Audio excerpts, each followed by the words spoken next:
Shri P K Praveen.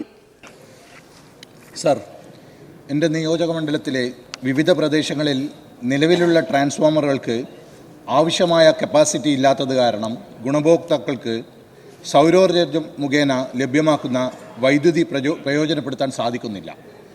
Parad electrical സെക്ഷൻ്റെ പരിധിയിൽ വരുന്ന പുല്ലായിത്തോട്, ഉതുക്കുമ്മൽ, ദണ്ടപ്പറമ്പ്, മുക്കിൽപീടിക, മാവുള്ളപറമ്പ് എന്നീ ട്രാൻസ്ഫോമറുകൾ ഇത്തരത്തിൽ സോളാർ സ്ഥാപിക്കാനുള്ള കപ്പാസിറ്റി പരിധി കഴിഞ്ഞവയാണ്. അതേപോലെ മണ്ഡലത്തിലെ കൂത്തുപറമ്പ്, പാട്യം, പാനൂർ, ചൊക്ലി എന്നീ സെക്ഷൻ ഓഫീസ് പരിധികളിലും ഇതേപോലെ പ്രശ്നങ്ങൾ അഭിമുഖീകരിക്കുന്നുണ്ട്. വീടുകളും സ്ഥാപനങ്ങളുടെയും എണ്ണത്തിലുള്ള ക്രമാതീതമായ വർധനവും ഇത്തരം സാഹചര്യം സൃഷ്ടിക്കുന്നതിനാണ് കാരണമാകുന്നത്.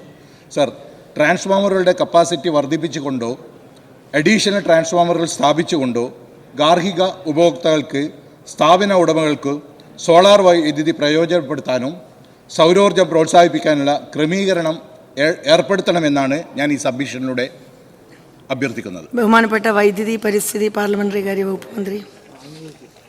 Sir, net metering regulations 2020 regulation 14(2) പ്രകാരം വിതരണ ശൃംഖലയുമായി പരസ്പരം ബന്ധിപ്പിക്കാൻ അനുവദിക്കാവുന്ന ഡിസ്ട്രിബ്യൂട്ടഡ് എനർജി സിസ്റ്റങ്ങളുടെ ആകെ ശേഷി ബന്ധപ്പെട്ട വിതരണ ട്രാൻസ്ഫോമർ ശേഷിയുടെ 75% കവിയാൻ പാടില്ല എന്നതായിരുന്നു.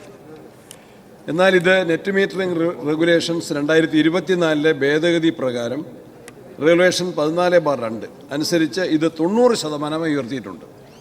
കേരളത്തിൽ നിലവിലുള്ള 95,920 ട്രാൻസ്ഫോമറുകളിൽ 1080ഓളം ട്രാൻസ്ഫോമറുകളിലാണ് ഇത്തരത്തിൽ ലഭ്യത കുറവുള്ളത്. ഇത് KSEBLന്റെ ആകെ ട്രാൻസ്ഫോമറുകളുടെ 1.13% മാത്രമാണ്. കൂത്തുപറമ്പ് നിയോജക മണ്ഡലത്തിൽ പാട്യം സെക്ഷനിൽ ലഭിച്ച 3 സോളാർ കണക്ഷനുകൾക്കുള്ള അപേക്ഷകൾ മാത്രമാണ് ട്രാൻസ്ഫോമറിന് കപ്പാസിറ്റി ഇല്ലാത്തത് കാരണം നിലവിൽ പെൻഡിംഗ് ആയിട്ടുള്ളത്. മണ്ഡലത്തിൽ നിലവിൽ സോളാർ കണക്ഷന് ഫീസിബിലിറ്റി പരിധി എത്തി നിൽക്കുന്ന ട്രാൻസ്ഫോമറുകളുടെ സെക്ഷൻ തിരിച്ചുള്ള കണക്ക് താഴെ പ്രകാരമാണ്. പാനൂർ 4, പാറാട് 5, പെരിങ്ങത്തൂർ 1, കൂത്തുപറമ്പ് 6, കതിരൂർ 2, പാട്യം 1, ആകെ എണ്ണം 19. ഇതിൽ പാനൂർ സെക്ഷനിൽ കറാച്ചി, മാവിലേരി, രാജീവ് ഗാന്ധി സ്കൂൾ, ജമീല സ്റ്റോർ എന്നീ 100 kV ട്രാൻസ്ഫോമറുകൾ, പാറാട് സെക്ഷന് കീഴിൽ വരുന്ന Pullayithode road 100 kV, Dandapparamb 100 kV, Uthukkammal 100 kV ട്രാൻസ്ഫോമറുകൾ, പെരിങ്ങത്തൂർ സെക്ഷന് കീഴിൽ വരുന്ന ഒലിപ്പിൻ 100 kV, കൂത്തുപറമ്പ് സെക്ഷന് കീഴിലുള്ള പഴശ്ശി 100 kV ട്രാൻസ്ഫോമറുകൾ എന്നിവ ട്രാൻസ്ഫോമറുകളുടെ കപ്പാസിറ്റി വർദ്ധിപ്പിക്കേണ്ടവയാണ്. ബാക്കിയുള്ള 9 ട്രാൻസ്ഫോമറുകളും നിലവിലെ വിവിധ പദ്ധതികൾ ഉൾപ്പെടുത്തിയിട്ടുള്ള പ്രവൃത്തി പുരോഗമിച്ചുകൊണ്ടിരിക്കുകയാണ്.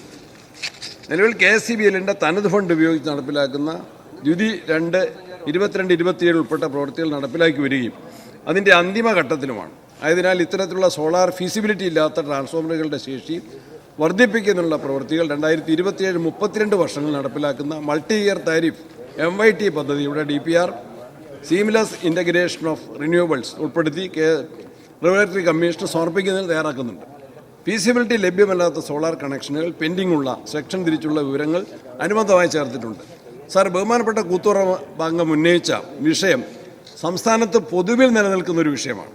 പകൽ സമയത്തിന് ലഭ്യമാക്കുന്ന സോളാർ പദ്ധതിയിൽ നിന്നുള്ള വൈദ്യുതി രാത്രികാലങ്ങളിൽ പീക്ക് സമയങ്ങളിൽ വർദ്ധിച്ച ആവശ്യത്തിന് ഉപയോഗിക്കുന്നതിനായി സ്റ്റോർ ചെയ്യുന്നതിനുള്ള ബാറ്ററി എനർജി സ്റ്റോറേജ് സിസ്റ്റം പദ്ധതിയുടെ ആദ്യഘട്ടമായി നടപ്പിലാക്കുന്ന 6 പദ്ധതികൾ മയിലാട്ടി, ശ്രീകണ്ഠപുരം, അരീക്കോട്, പോത്തൻകോട്, ബ്രഹ്മപുരം സമയബന്ധിതമായി പൂർത്തിയാക്കുന്നതിന് ഗവൺമെൻറ്റും വൈദ്യുതി ബോർഡും ശ്രമിക്കുന്നതാണ്.